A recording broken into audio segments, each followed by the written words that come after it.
کیا تھا؟ 90 لاکھ لوگوں کو کلمہ پڑھایا. 90 لاکھ. ذرا دماغ پر زور دو. کتنے؟ بولو بھائی بولو. کیوں پڑھایا؟ کیا طریقہ تھا؟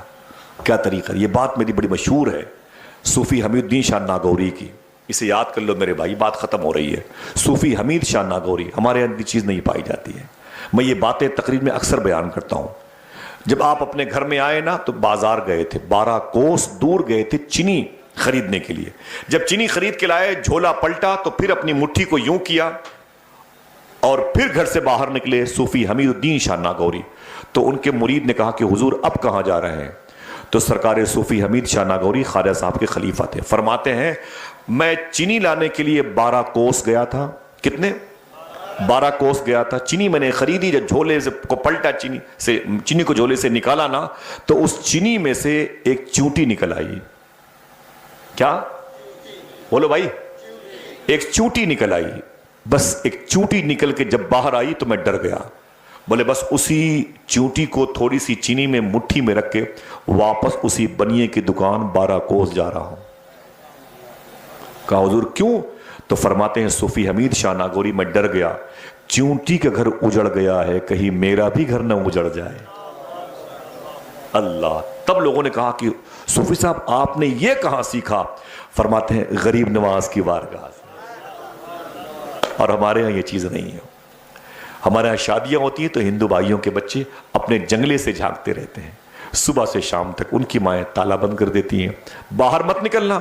مسلمانوں کے ہاں بارات آئی ہے، ہاں اس کے بچے بھوکے پیاسے رہتے ہیں اور ہمارے بچے ان کے دروازوں پر ہڈیاں کھا کے پھینکتے رہتے ہیں. سمجھ رہے؟ گوشت کی بوٹیاں ان کے دروازوں پر پھینک دیتے ہیں. اس کے غریب بچے ہمارے دسترخوان کی نعمتوں کی آوازیں سنتے رہتے ہیں اور روتے رہتے ہیں. یہ کون سا اسلام تھا؟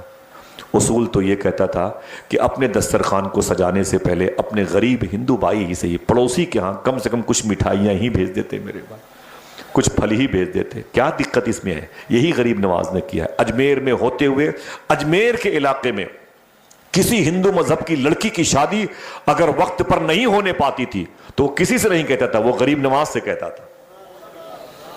غریب نواز اپنے سارے کام کاج کو چھوڑ کر کے اس کی بچی کی شادی میں لگ جایا کرتے تھے.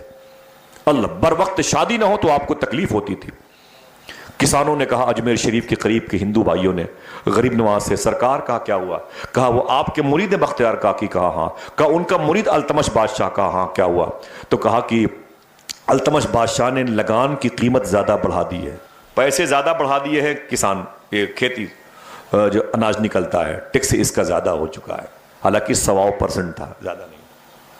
کہا لگان کی قیمت زیادہ بڑھ گئی ہے، آپ معاف کروا دیں حضور، آپ کی بات وہ مان جائے گا بادشاہ. اللہ اکبر. غریب نواز کہتے ہیں کہ ٹھیک ہے تم چلے جاؤ، میں دلی جا کے بات کرتا ہوں. دلی، یہ دلی گیٹ کی بات نہیں ہو رہی ہے اجمیر کی، دلی آنے کی بات ہو رہی ہے. تو وہاں کے ہندو بھائیوں نے کہا حضور ارے آپ کیسے، آپ جائیں گے دلی؟ میرے لیے ہم خود جائیں گے. تب غریب نواز نے جملہ کہا تھا، دیکھنا کتنے لوگ سمجھتے ہیں. آپ فرماتے ہیں یہ بتاؤ معین الدین میں ہوں کہ تم ہو؟ غریب نواز میں ہوں کہ تم ہو؟ اللہ. بولے حضور آپ سب کچھ ہیں. فرمایا جاؤ اپنے اپنے گھر چلے جاؤ. اسی وقت اٹھے غریب نواز، نان اسٹاپج دلی آ گئے. اپنے مرید خواجہ بختیار کاکی کے پاس انہیں لیا. بادشاہ التمش کے دربار میں گئے. جب دربان نے دیکھا، چوکیدار نے، سرکار غریب نواز آئے، چیخ کر کے اندر گیا. کہا سرکار غضب ہوا، اجمیر کے والی سلطان الہند آئے ہیں. ننگے پاؤں بھاگتا ہوا التمش بادشاہ قدموں میں گر پڑا. کہا حضور اگر آنا تھا تو مجھے بتا دیا ہوتا، میں خود اجمیر چلا آتا. فرماتے نہیں میں ہی غریب نواز ہوں، تم نہیں ہو. کہا حضور کام؟ کہا اجمیر کے قریب کے کسانوں نے مجھ سے کہا ہے کہ التمش بادشاہ نے لگان کی قیمت زیادہ بڑھا دی ہے، اسے معاف کر، معاف کر. تو اس نے کہا، اسی وقت لیٹر پیڈ منگوایا، اس پہ لکھ کے دیا میں نے لگان کی قیمت معاف کر دی ہے. اس پر مہر لگوائی. کہا سرکار قبول فرمائے. بیٹھے. کہا کچھ نہیں، اجمیر کے ہندو بھائیوں کے گھروں کی بچوں کی پیٹ کی آواز مجھے سنائی دے رہی ہے. واپس آ گئے غریب نواز. علاقے کے ہندو بھائیوں کو بلایا. کہا خوش ہو جاؤ، تمہارے لگان کی قیمت میں نے معاف کروا دی ہے. تو ان لوگوں نے کہا کہ بابا آپ کب گئے تھے، کیسے ہوا، کیسے معاف؟ کہا یہ کاغذ دیکھو. کہا رہی کل کے بعد یہ کاغذ آ رہی اتنی جلدی کیسے معاف کر دیا، کون لے کے آیا تھا؟ بھئی واٹس ایپ تو نہیں تھا.